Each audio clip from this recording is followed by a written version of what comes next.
God Told Me To is a 1976 sci-fi horror film written and directed by Larry Cohen. He does a lot of movies about New York City or New York City is this is kind of like a police procedural about Peter Nicholas. He's a New York police detective who has to investigate a series of deaths. There's a mass shooter at the beginning of the film, and he says, "God told me to," before he dies. And other people do the same thing, and the whole city's under the thrall of these mysterious killings, where people say that a mysterious light being told them to do it, and then they did it.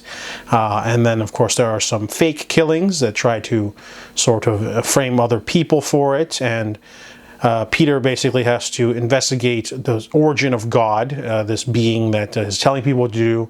And when he finds out, it ends up being a way different movie than what I thought it would be. I thought this would be like a supernatural sort of horror film, but it goes into more of a sci-fi angle, which is strange, and it's a pretty weird movie. I kind of dug it a little bit. It was really slow, but it was like a mystery film because it's sort of a police procedural mixed with horror. Some of the killing scenes or the frightening scenes aren't that scary. It was a 1976 film. It doesn't have anything too gruesome in terms of that. It's more of a thriller of sorts.